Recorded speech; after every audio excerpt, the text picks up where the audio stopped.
હરિઓમ શ્રી કૃષ્ણમ વંદે જગદગુરુ। કેમ છો મારા વાલા સજ્જનો?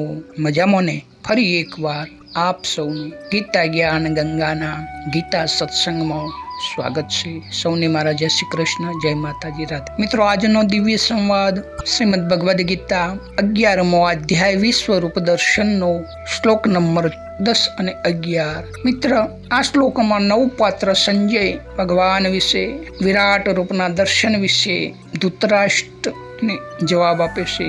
તો શ્લોકનું પઠન કરીએ।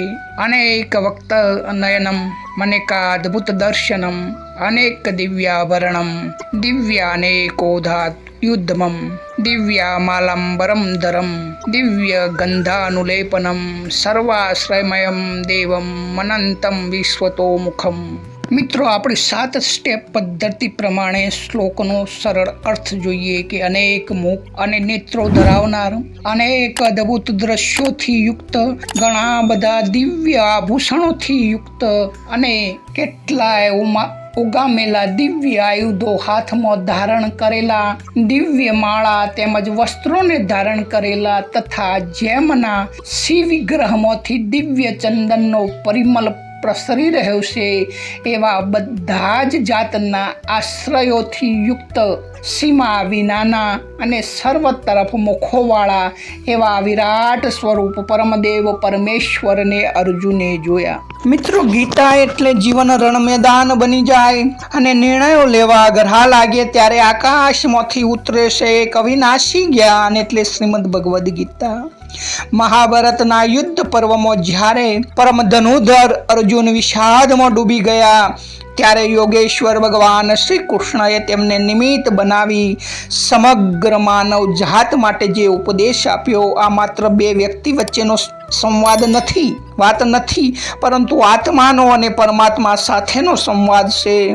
18 અધ્યાય અને 700 શ્લોકોમાં ગુંથાયેલું આ જ્ઞાન કર્મ, ભક્તિ અને જ્ઞાનનો સમન્વય છે, સંગમ છે।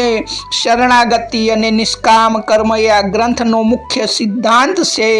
આ જ્ઞાન અદ્વૈતની ઊંચાઈ પણ બતાવે છે અને ભક્તિની સરળતા પણ બતાવે છે। તો મિત્રો, આજના તણાવપૂર્ણ જીવનમાં ગીતા એક લાઈફ કોચ છે, જેની પાસે શ્રદ્ધા છે અને જે સત્ય શોધવા માગે છે તે દરેક વ્યક્તિ આ જ્ઞાનનો અધિકારી છે। આદિ ગુરુ શંકરાચાર્યથી લઈ મહાત્મા ગોધી સુધી મહાનુભાવોએ આ ગ્રંથમાંથી માર્ગદર્શન મેળવ્યું છે। મિત્રો, ગીતાનું પઠન અને શ્રવણ માત્ર માનસિક શાંતિ જ નહીં પરંતુ પરમ મોક્ષને પ્રાપ્ત કરાવે છે। તો મિત્રો, શું આપ 18 અધ્યાયનો વિસ્તારપૂર્વક સત્સંગ સાંભળવા તૈયાર છો? તો જોતા રહો અને જોડાતા રહો ગીતા સત્સંગમાં। ચેનલ આજે જ સબસ્ક્રાઇબ કરી લેજો। હવે જોઈએ આપણે આગળની સ્ટેપ પદ્ધતિથી શ્લોકનું વિસ્તારથી વર્ણન। મિત્રો, હવે શ્લોકનો આગળનો પોઈન્ટ મુખ્ય વિષય વસ્તુ સિદ્ધાંત। તે આ શ્લોક ભગવાનની સર્વવ્યાપકતા એટલે કે કણે કણમાં વ્યાપ્ત છે અને વિરાટતા, તે એટલો બધો વિરાટ છે તેનો સાક્ષી છે। તો અહીં ઈશ્વર માત્ર એક વ્યક્તિ તરીકે નહીં પણ એક અનંત ઉર્જાના સ્ત્રોત તરીકે પ્રગટ થાય છે અને જેના અનેક હાથ છે, જે બધી દિશાઓમાં જોઈ શકે છે અને જેની શક્તિનો કોઈ જ અંત નથી। આગળનો પોઈન્ટ જોઈએ મિત્રો, સૂક્ષ્મ ચિંતન ગૂઢાર્થ। તો વિશ્વ તો મુખમ એટલે કે બધી બાજુ મુખોવાળા। તો આનો અર્થ એ છે કે પરમાત્માથી કશું એ છુપાયેલું નથી, તે બધું જ જુએ છે અને બધે જ હાજર છે। કીડી કે પગ નેવર વાગે વો ભી સાહેબ સુનત હૈ। 7મા પતાળમાં બેસીને પણ શુભ કર્મો કરો તો પણ ભગવાન જોઈ રહ્યા છે અને 7મા પતાળમાં બેસીને કુકર્મ કરો તો પણ ભગવાન જોઈ રહ્યા છે। તો મિત્રો, દિવ્ય આયુધમ એટલે કે દિવ્ય શસ્ત્રો, ભગવાનના હાથમાં રહેલા શસ્ત્રો માત્ર વિનાશ માટે નથી પરંતુ અધર્મના નાશ અને સૃષ્ટિના રક્ષણ માટે છે। યદા યદા હિ ધર્મસ્ય જ્ઞાનિર્ભવતિ ભારતી અભ્યુત્થાનમ ધર્મસ્ય તદાત્માનમ સુજાયહમ પરિત્રાણાય સાધુર્વા વિનાશાય ચ દુષ્કૃતા ધર્મ સંસ્થાપનાથાય સંભવામિ યુગે યુગે। આ ગીતાનો શ્રેષ્ઠ શ્લોક છે, એનું વર્ણન ભગવાન અહીં કરી રહ્યા છે। સર્વ આશ્રયમય. તો આ રૂપ જોઈને આશ્રય પણ આશ્ચર્યચકિત થઈ જાય છે એવું આ સમજણ બહારનું રૂપ છે. મિત્રો આગળનો પોઈન્ટ જોઈએ, મનોમંથન. સંજય જ્યારે આ જોયું હશે ત્યારે તેની માનસિક હાલત કેવી હશે? અર્જુન તો ભય અને ભક્તિના મિશ્રણથી ધ્રુજી રહ્યો હતો.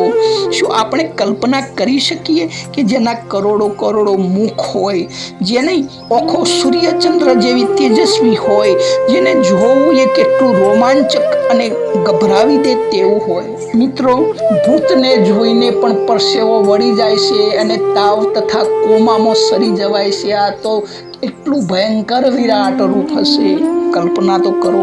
મિત્રો આગળનો પોઈન્ટ જોઈએ, વ્યવહારુ ઉપયોગિતા. તો આ વર્ણન આપણને શીખવે છે કે સત્ય હંમેશા બહુ પરિણામય હોય, એટલે કે સત્યને માત્ર આપ એક જ દ્રષ્ટિકોણથી જોઈએ એ યોગ્ય નથી, પરંતુ ભગવાનનું આ વિરાટ રૂપ બતાવે છે કે તેના અનંત પાસા છે.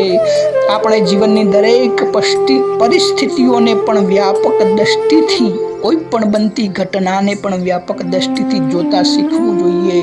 મિત્રો આગળ હજુ પણ સરળ રીતે દ્રષ્ટાંતથી જોઈએ આ શ્લોકને, કે જેમ કોઈ અરીસાનો મહેલ હોય, જેને હિલ ઓફ મિરર મહેલ કહેવાય છે, તો ઊભા રહીએ તો આપણે આપણા હજારો પ્રતિબિંબો દેખાય છે. તેમ ભગવાને અર્જુનને બતાવ્યું કે આખું આ બ્રહ્માંડ માત્ર તે જ છે અને બધું જ તેમના મોં છે. તો મિત્રો હવે આગળના 12મા શ્લોકમાં સંજય એક અદ્ભુત ઉપમા ભગવાનને આપશે વિરાટ રૂપ વિશે, કે તે એ પ્રકાશનું વર્ણન કરશે. ભગવાનના આ વિશ્વરૂપમાંથી નીકળી રહ્યો છે તે પ્રકાશ કેટલો તેજસ્વી હતો. તો આપણે એ પ્રકાશમય શ્લોક તરફ આવતીકાલે આગળ વધીશું. મિત્રો આ સત્સંગ તમને 7 સ્ટેપ પદ્ધતિ કેવો લાગ્યો જરૂરથી કોમેન્ટ કરજો. અને મિત્રો સનાતન ધર્મનો શ્રેષ્ઠ ગ્રંથ અને માનવ માત્રનો શ્રેષ્ઠ ગ્રંથ અને દરેકની આવશ્યકતા છે શ્રીમદ ભગવદ્ ગીતા જેવો ગ્રંથ, અને એ પણ ગુજરાતી માતૃભાષામાં ચાલી રહ્યો છે. તો મિત્રો સારું એવું સનાતન શાસ્ત્રોનું હતું, મારા ગુરુદેવનું હતું, ભગવાનનું હતું. જે પણ કંઈ ખામી રહી ગઈ હોય તે મારી સમજી મને ક્ષમા કરશો, કારણ કે મારો નમ્ર પ્રયાસ ફક્ત ગીતા જ્ઞાનને ઘર ઘર સુધી પહોંચાડવાનો છે.